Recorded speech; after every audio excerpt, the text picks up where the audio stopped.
Toronto, Canada. For many immigrants, Toronto is the gateway to the Western world and the life they've dreamed of. A dream some would do almost anything to get. Great Lakes College, a private preparatory school for Asian teenagers. The school is owned by Thomas Koo, a successful businessman originally from Taiwan. Like most nights, Koo works late before heading home. But this night would not be like most nights. Thomas Koo fails to notice he is being followed. He was a very flamboyant individual. He liked luxury. He was very social, and he had a lot of friends and a lot of business partners. A wealthy businessman vanishes. That kind of thing, it certainly causes you pause and to think about who are we dealing with here. A desperate manhunt. We were very concerned about his safety, and we wanted to make sure that we get him to whatever medical help he needed as soon as possible. And an investigation that will require the country's top forensic experts. Can police win the desperate race to find Thomas Koo before it's too late?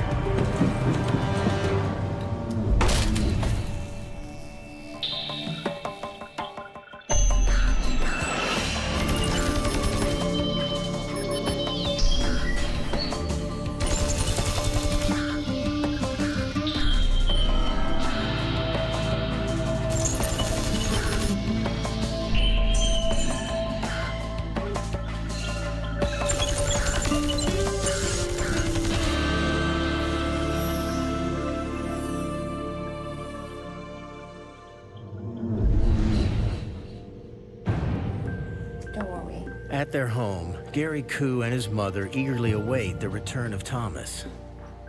Gary and his father are to go to a car dealership that evening to pick up a new car.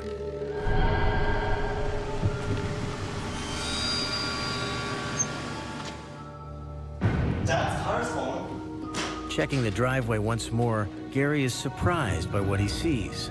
His father's car is there, but his father is nowhere to be found. The family grows concerned and contacts police. That one detail is enough to say there's something wrong, because as we know, normal people just don't park the car in the driveway and not go in the house or at least announce that they're home. Cowan interviews the Koo family and learns unsettling news. Mrs. Koo and his son related the fact that he was a diabetic and he had a minor heart issue. That caused us concern. Police conduct a search of Koo's neighborhood. It wasn't beyond the realm of possibility that he got out of the car, wasn't feeling well, went for a walk, and collapsed in the field, and perhaps he was laying out there. But Thomas Koo is nowhere to be found.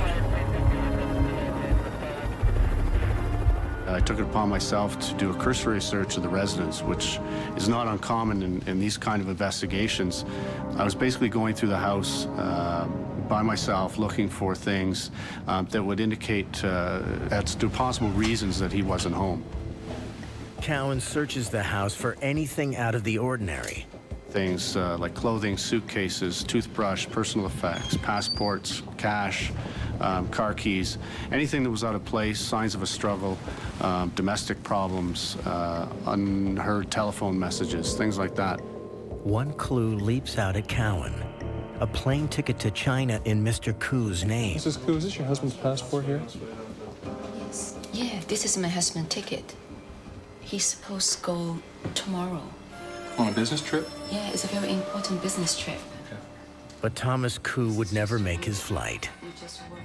With him not showing up for this flight, which would have cost his business and himself personally a lot of money, made me think that that this was a very urgent matter. All right, everyone listen up. We got a lot of ground to cover and not a lot of time. We have a missing person, and Mr. Thomas With no Koo, leads to go on, a team of investigators is assigned to the case. These kind of investigations are are like throwing a rock into a pond where you have the eccentric circles that start at the center. And that was our center focal point, was the house. Have you noticed any suspicious activity with Mr. Koo lately? Have you seen him around? Something wrong? As the search for Thomas Koo widens, from the house to the neighborhood and to Great Lakes College, the answer is always the same. No one has seen or heard from Thomas Koo. Despite intensive efforts on their part, investigators always arrive at a dead end. The examination of Koo's car reveals nothing. We had his credit cards monitored, and we weren't seeing any activity on the credit cards. It was very disturbing. Concerned for the diabetic man's health, Cowan appeals to the public for help. 48-year-old Thomas Koo vanished mysteriously on May 15th. Soon after Koo's mysterious disappearance, investigators set up a round-the-clock police guard outside his Mississauga home. It's not a common thing for somebody with the type of background that he has to just disappear with no trace, because he does have a lot of business that he's supposed to run. But before the public can respond, the case turns sideways. Hello? 狗太太吗？对，我就是。狗太太，你听清楚了。 Thomas Koo is a kidnap victim. 不在我们这边，给50万。 But police would soon learn that there is far more to the case than just kidnapping.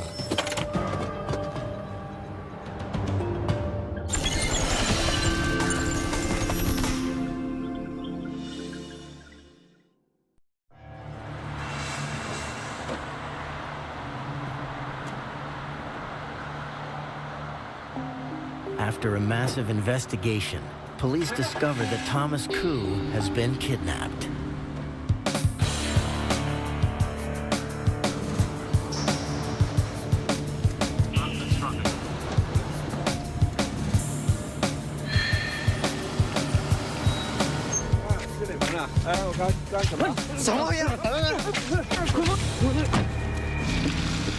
It was approximately 10 o'clock at night that I received a call from my office saying that Mr. Koo's wife had received a ransom call. 什么？等我们的通知。 At that time, obviously, that took the case to the next level. Luckily, Mrs. Koo had the presence of mind to star 69, the telephone, which gave her the phone number.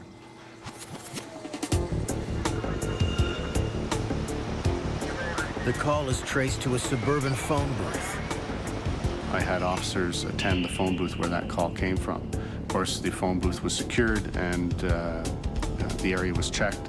And we had our forensic team go out there and do a forensic analysis on the phone booth for any evidence that possibly may still be there. Hoping the kidnapper has made a critical error, forensic identification officer Dave Emberlin dusts the phone booth for prints.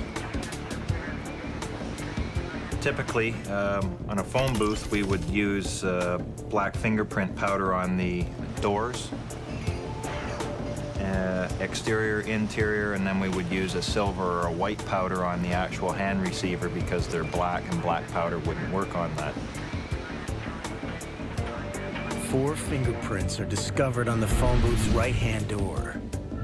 So we have a cluster of fingerprints that were developed. They're circled, they're labeled. Could these prints lead to the kidnapper's identity? Investigators begin the search. The process is using this machine, which is called AFIS, stands for the Automated Fingerprint Identification System. First thing we do is we want to scan in our fingerprint that we lifted from the telephone booth. The fingerprint is mapped and the data entered into a computer. There it is compared with the fingerprints of known criminals. A list of potential suspects is returned. But all the possible kidnappers are quickly ruled out based on one critical factor. None speaks Mandarin. With each passing hour, concern grows for Thomas Koo. He has been days without his diabetic medicine, and police are no closer to finding him.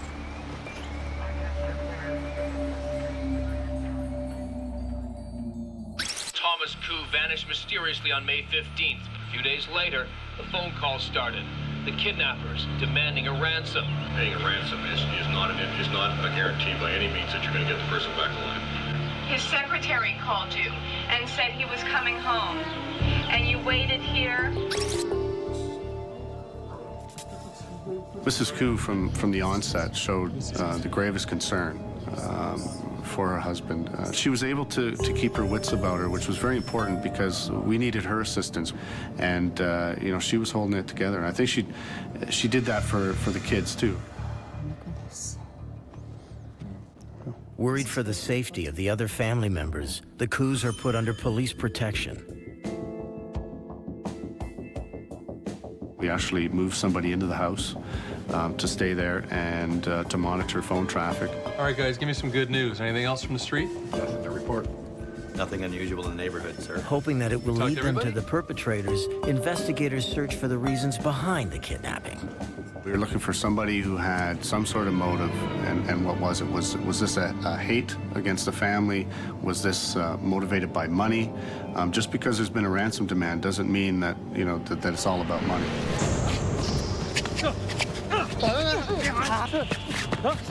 Who would want to kidnap Thomas Koo and why? Investigators look deeper into his personal life. We found, in looking into Mr. Koo's business dealings and the past, we found that he was a very flamboyant individual. He liked luxury. He was very social, and he had a lot of friends and a lot of business partners. He did have enemies. He had enemies in the business world. He was an obvious competition business-wise.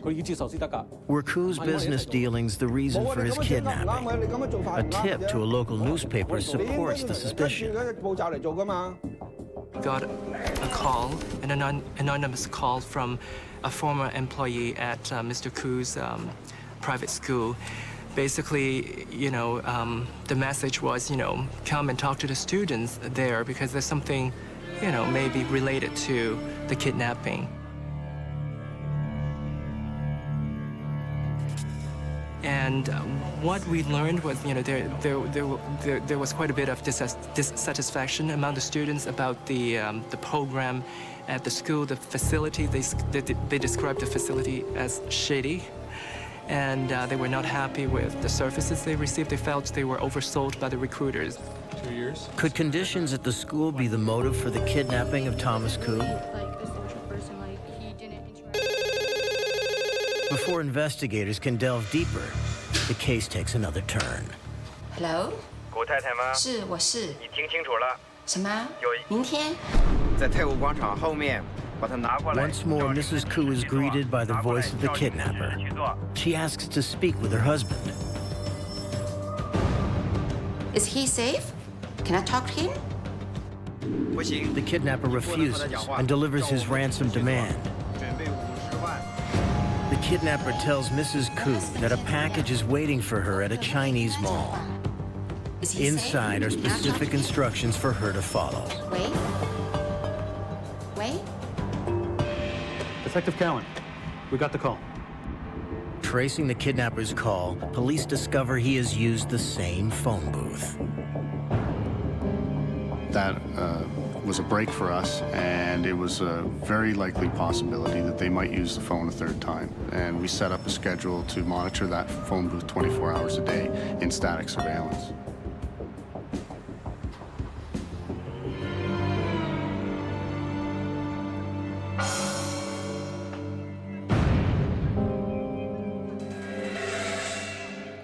Next, investigators retrieve the package the kidnapper has left for Mrs. Koo. It was a small box that was wrapped in brown packing tape. The kidnapper has used a puzzle box to deliver his message. Inside was a note that was written in Mandarin, which had to be translated. And there was a key with a keychain, and the keychain had a red K. The keychain belonged to Mr. Koo. For investigators, it is a small hint as to just how dangerous the kidnapper will prove to be.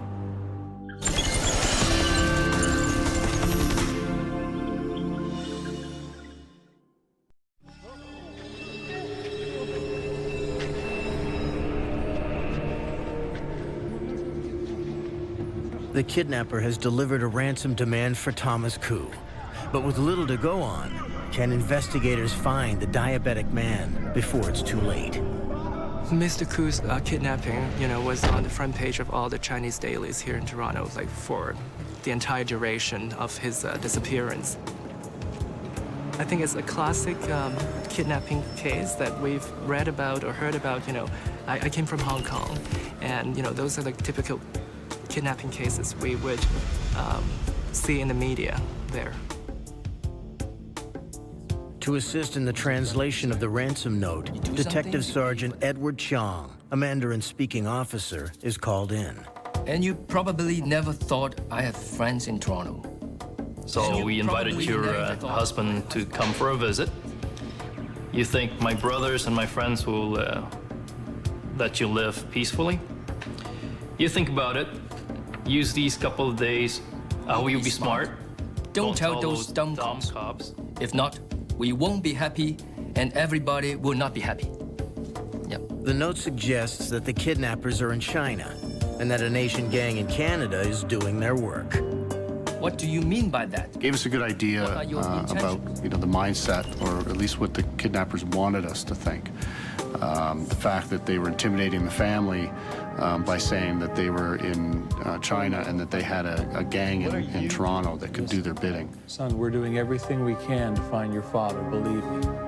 The Forensic Identification Unit took the note, the box, and the key, and performed several processes on those items to look for fingerprints, DNA, anything that would lead to identifying maybe another piece of evidence later on, or identifying the culprits.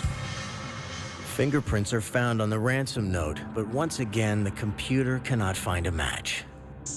Yeah. 3 days have passed with no word from the kidnappers. Yeah. All right. With every second, police grow increasingly worried for the health and safety of Thomas Koo.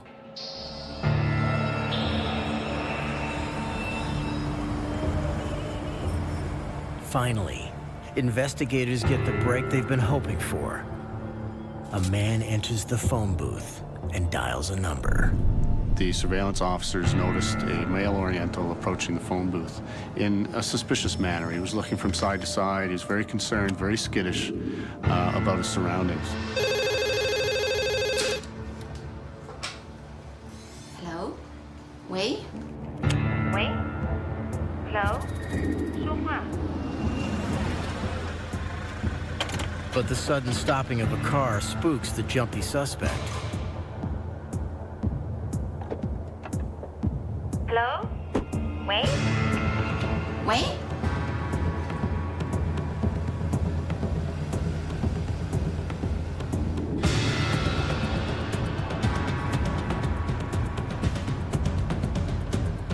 The surveillance team follows the suspect to a North Toronto home.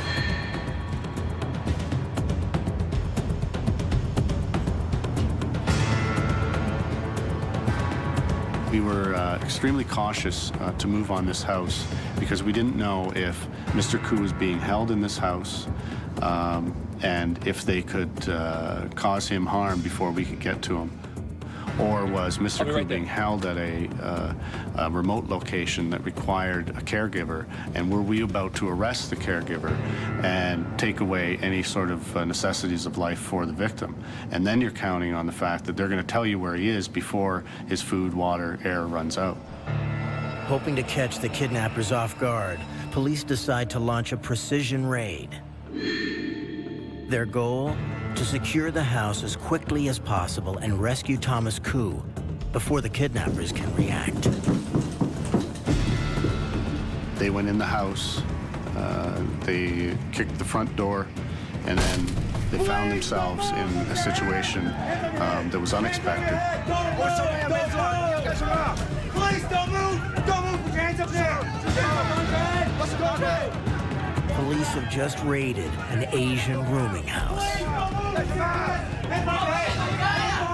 I I expected to find maybe an upstairs apartment or a basement apartment, 2 or 3 people living in the residence, just gauging by the cars in the driveway. Of course, when we walked in, we found 11 people in the residence, all in different rooms that were apparently not associated with one another. But what police do not find in the house is what they want most: Thomas Koo himself.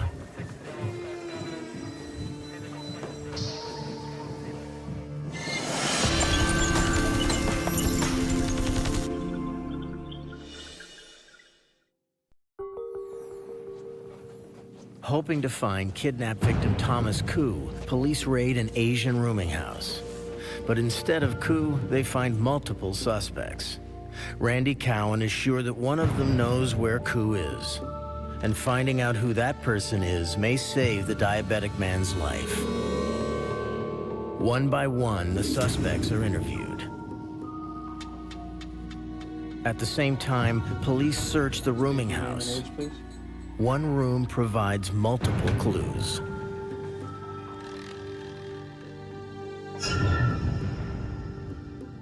We found the victim's watch in a little drawer in a table beside the bed. It was wrapped in plain white paper. We also found the original ransom note that was initially found in the empty puzzle box. The 2 men who occupied the room become investigators' prime suspects: Feng Wang and Xiang Suo. Is he a student at Great Lakes College? Both Suo and Wang had studied at Great Lakes College, where they met Thomas Koo. 哎，在学校里面不要抽烟嘛，对你身体不好，知不知道？ The 2 students are not at all the violent kidnappers police were expecting to confront. They were very quiet. They stayed in the room most of the time, and they didn't really socialize a lot with other people. They appeared to be quite hardworking, and they didn't really live a lavish lifestyle because, you know, they were staying in a rooming house. The new evidence is dusted for fingerprints. By finding the one accused fingerprint on the actual ransom note and both accused fingerprints on the paper that was wrapped around the victim's watch is pretty damning evidence that they are connected to our missing person.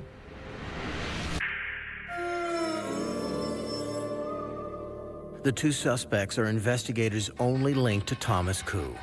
Any hope of safely rescuing the man now depends on getting a confession. Did you know Mr. Koo's family at all? He has a son that's your age. Polygraph and interrogation expert Doug Grozier is brought in. When you are in an interview room and you can appeal to that person's moral consciousness of guilt, you can appeal to their sense of doing the right thing, when that feeling overwhelms the fear of repercussions, that's usually when a person will confess. But Grozier has one problem. He doesn't speak the language of his suspects. Edward Chong acts as his translator. Both Suo and Wang speak Mandarin, so that's the dialect I used to speak to the both of them. I actually believe they both understand, or they both understood English fairly well. They use the language barrier as a defense mechanism to avoid speaking directly to the police. Knowing Koo's life may hang in the balance, investigators begin a marathon 24-hour interrogation, hoping to break the 19-year-old Suo. I think with the 2 suspects, as with most scenarios, there's always the leader and a follower. I think it's fair to say Wang is somewhat of a follower. Just the nature of his personality makes him more of a follower than a leader. And Suo, in my view, was the leader in this group of 2 people. 他非常危险，他的家人很想找到他。你可以。Grosier and Chang continue to hammer away at Swo. 你不认识他吗？ Finally, he cracks. He said Swo admits the two boys followed Koo home and approached him in his driveway. They overpowered Koo, forcing him into the trunk of their car. Swo claims that they drove Koo to a train station, where he was handed over to a mysterious figure from the Chinese underworld. They indicated that there was basically a dark figure from organized crime or the triad. He called him Big Brother Liu, who put them up to this and forced them to do this. The story didn't make sense to me. Well, he was saying things like, you know, I don't know who the person was that I gave him to. I don't know where he went. I don't know what car he left in. None of those things made any sense considering the fact that they were the ones approached to do the abduction. So it just didn't sound like it was a plausible theory about what happened. He said this Liu put them up to this and forced them. Grosier and Chang press Swo for the Where truth. is Mr. Koo? When Swo sticks to his story, Grosier and Chang play a long shot. We told him that there is surveillance camera at that train station, and we're in the process of seizing that our surveillance tape. The interviewers know they have Swo cornered, but hope fades quickly when Swo decides not to talk. The story once already, he's gonna change again. You watch. There's no organized guy, Lou. Investigators are at a crucial point in the interview. Thomas Koo, a diabetic, has been without medication for 2 weeks. They have two choices: to keep pressing for the truth or offer a deal to the kidnappers. What's he telling you guys? He's not telling us the whole story. He's lied to us once already. At that point, our main concern was for the safety of Mr. Koo. He has illnesses that requires regular medication, and he had been missing for a period of time. And we discussed the pros and cons of inducing the statement or getting a statement that would be legally admissible but may help find the victim. And it was agreed upon at that time that the priority was to find Mr. Koo alive. Before investigators can offer Swo a deal, they discover that the hours of interrogation have paid off. Swo has decided to talk. 好吧，那我跟你说实话，说发生的一切。 Kind of dragged on a little bit before he would tell us what exactly happened. But eventually, I just asked him if Mr. Koo is still alive. 古先生现在还生存吗？ And he indicated no. The next question that I had as an interviewer was, well, if he's not alive, do you know who killed him? 古先生现在还 And the 生存。 response from Mr. Swo was, it was me. While investigators now know the fate of Thomas Koo, they are soon to discover there is more to the story than what Swo is telling them.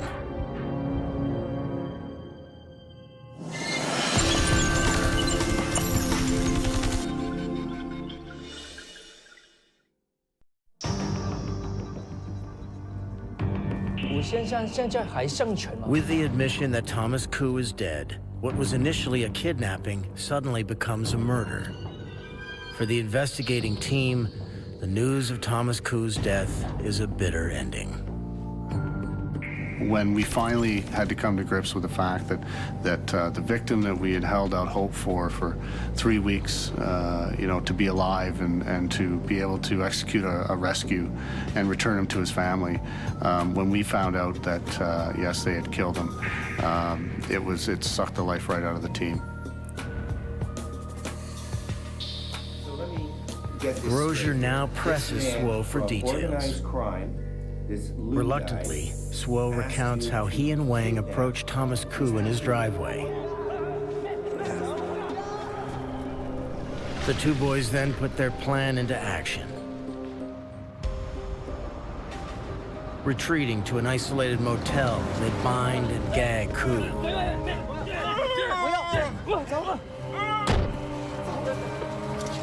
Leaving him in the trunk of the car, they prepare to make their ransom demands. Knowing that Mr. Koo is a diabetic, they periodically check on him. Suddenly, the boys' scheme goes terribly wrong.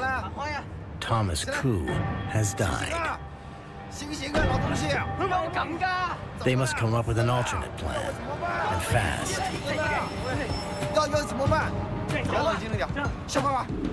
They drive to a remote location and dispose of the body. Despite Koo's death, the boys decide to continue with their ransom demands. Swo claims Koo's death was simply a terrible accident.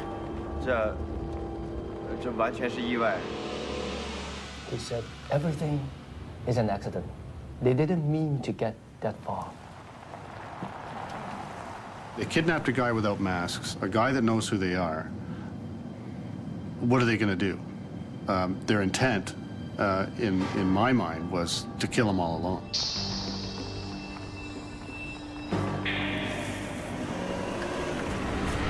Police believe that Thomas Koo's death was an act of cold-blooded murder, and they will do everything they can to prove it. Fang Wang and Xiang Swo are charged with murder. Police begin to build their case. It's common in homicide cases to do a visual examination, very cursory, of the accused. I noticed 4 faint scars, kind of in a circular pattern, which indicated to me that they were teeth marks. On the bottom side of the arm, there was no other teeth marks, which is kind of odd, because if someone bites somebody, you're going to use your upper and lower teeth. Suspecting that the bite marks were made by Thomas Koo during the kidnapping, Emberlin photographs them for future reference. Next, investigators launch a massive search for Thomas Koo's body. But finding his remains proves difficult. Even though the accused had given us a location, they weren't specific. Glenn Turpin and the K-9 unit of the Ontario Volunteer Emergency Response Team is called in to assist. Dogs are specifically trained to find human remains and only human remains. The dogs search the roadside, looking for a scent. What happens is the wind will blow whatever direction and will force the scent off of that article or the remains, and it splays out or it expands in a cone type of direction. So the dog will find that scent wall and then work his way in the cone back to the source. So you'll see the dog actually working back and forth, side to side, and getting tighter and tighter until he actually finds the item. And it's a hunting skill. It's how they find their food in the wild. It's a natural hunting technique that they would use. Yes. Search.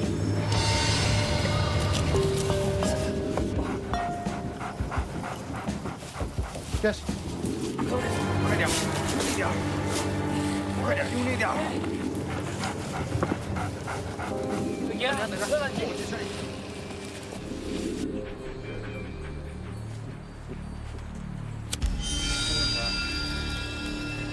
Arriving in a clearing, the search team makes a grisly discovery.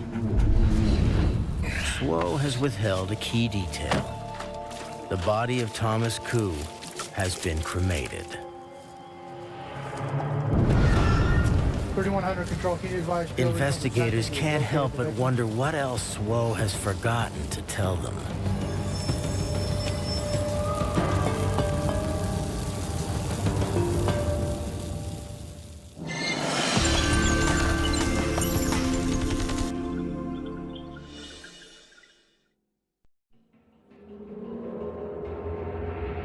In a shocking turn of events, investigators arrest 2 students in the kidnapping and death of their headmaster, Thomas Koo.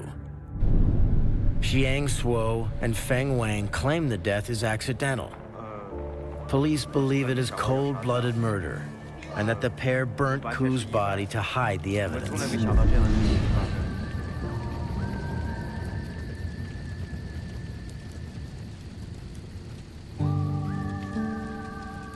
investigators return to Swo and Wang's room.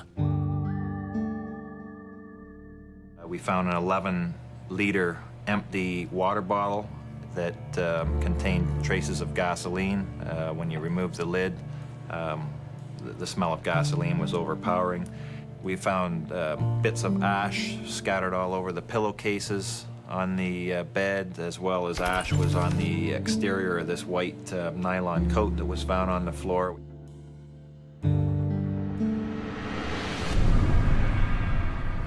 The evidence gathered from the room is proof Swo and Wang cremated Koo. Now, police must discredit the pair's story that Koo died accidentally. They turn to forensic scientists for help. In this case, the time of death was everything. We were originally dealing with a kidnapping, and so we wanted to be able to prove as to whether or not Mr. Koo was killed immediately, shortly afterwards, or perhaps in the 2-week time period that we were dealing with before the investigation progressed. Insects nesting in the corpse prove a crucial discovery. The life cycle of an insect is an accurate means of establishing time of death. Specimens are gathered and sent to a forensic laboratory. The victim's remains are then turned over to a forensic anthropologist. Her first job is to establish whether the cremated body is in fact Thomas Koo. Remains have to be cleaned of all of the adhering tissue, be it decomposed or burned. The bones would be disarticulated at the joints and put into a pot to boil until there was no longer any tissue on them. After the bones are cleaned, they're inventoried. Next, the anthropologist studies the bones to determine the victim's sex, height, and age. Playing a key role in establishing age is what is known as the sternal end of the rib. The changes that occur here, and you can see that it's kind of deep and the walls are a little thin, can be quantified and compared to a database of known age individuals. And this type of change at this end of the rib is typical of a middle-aged or older middle-aged individual. The skull is examined for clues to the victim's ethnicity. The nasal area, which is quite flattened, and the nasal bones are quite broad. The face itself is also quite broad in relation to the skull. These are Asian features. While the general description fits that of Thomas Koo, it is not a positive identification. So we have the postmortem of the deceased here, and we have the antemortem pre-death x-rays of Mr. Koo here, and what we're looking Because for... teeth are the hardest substance in the body, they often survive fires intact. The skull and jaw of the victim are sent to a forensic odontologist for examination. And there are some other things that are common between the two sets of... In the Koo case, I was asked to do two things. First of all, to make sure that the body that was found was Mr. Koo. To do this, we take x-rays, radiographs, post-mortem, and we compare them to x-rays that are obtained from Mr. Koo's dentist. And we look for points of concordance in our comparison. In this case, in the Koo case, I managed to say with a high degree of certainty that this deceased person was indeed Mr. Koo. Gently express it through the lower teeth. And so Dr. Wood must also prove that the bite mark found on the suspect was inflicted by Thomas Koo. And making a comparison between his teeth, in this case his upper teeth, and a bite mark which the police found on an assailant. A cast of Thomas Koo's teeth is made by placing a tray filled with impression material against the jaw. The model is then scanned into a computer, where it is compared with the bite mark on Swo's arm. Wood concludes that Koo could have made the bite marks, but one question still remains. Why didn't we see the lower teeth? I think perhaps the reason we didn't see the lower teeth is that in the act of subduing Mr. Koo, an arm was put around Mr. Koo's head. In that act, it's very likely that they pushed the lower lip over Mr. Koo's teeth, and Mr. Koo bit down, using his teeth as a weapon to try and escape, and may have indeed bit through his lower lip. But since he was incinerated, at least partly, and decomposed, we'll never know that. Is the evidence strong enough to support a charge of murder? Suo and Wang claim that Koo died accidentally the night of the kidnapping. But is that really what happened? Can police disprove their story? To verify the time of death, a forensic entomologist grows maggots from the larvae collected from within the victim. What the entomologist will do then is, with the live maggots that we're dealing with, is she'll rear them until they reach adulthood, and she'll have the ability at that point to define what they are, what type of particular fly, and then go back to a lot of the examination when we give her the temperature for the area, for example, and she can realistically tell us very accurately the time of death. The forensic entomologist determines that Koo was dead within 12 hours of his kidnapping. The time of death corroborates Suo and Wang's version of events. But did Koo simply die as they claim, or was he the victim of premeditated murder? Investigators hope that Thomas Koo himself will provide the answer. Unfortunately, because of the decomposition of the remains, and we were dealing with remains that were relatively skeletonized, the cause of death could not be determined. To actually follow through with a first-degree murder conviction and take it all the way through a trial without a cause of death is unfortunately one of these things that's impossible to do. And if you don't have cause of death, that's obviously going to be a major concern for the jury. It was a complete shock to both accused when Mr. Koo died, because that was never anticipated, never planned, never contemplated, or the first thought that came into their young minds was, what were we to do? We are in big trouble. And that led to the very unpleasant part of the case, which is the burning of the body. Yeah. The defense's position is clear. Suo and Wang are not murderers. The whole case was kidnapping. It simply is a kidnapping attempt that went sour and resulting in the death of Mr. Koo. While investigators remain convinced that Thomas Koo's death was murder, they must accept the fact that if they cannot prove cause of death, they also cannot prove their theory. To get a first-degree murder conviction, you have to prove intent to kill. Unfortunately, Mr. Koo couldn't speak, and his body wasn't speaking to us. Forensically, we couldn't prove intent to kill. Suo and Wang are charged with manslaughter. Their families come from China to attend the trial. Family or families of the clients arrived, and especially the mothers. They were emotional, and we had to explain to them that this was probably the best result that we could achieve. They accepted it, but still it's a process that was hard for them to take, to see their son being sentenced. Both Suo and Wang are found guilty of manslaughter. Each is sentenced to 15 years in prison.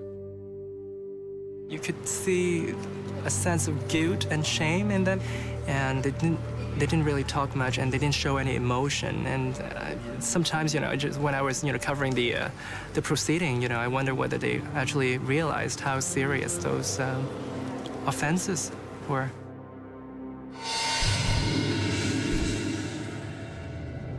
Someone's lost their life because of the action and the immaturity of two young people for a crime that doesn't have any reason to occur. Am I totally satisfied with the sentence? No, and I don't think the family is either. But we all have a system to live within, and that's the way things turned out. I think the trial actually, and the sentencing, only offered some degree of closure for the family, but but there's nothing, no sentence can bring her husband back, and I just think, that wound will still be there always. Even though to some people, and perhaps Mr. Koo's family, understandably so, that the punishment is not harsh enough. But in my view, the system works. These young people were punished very severely, but they were given also a second chance. After serving 15 years behind bars, Suo and Wang will be deported to China.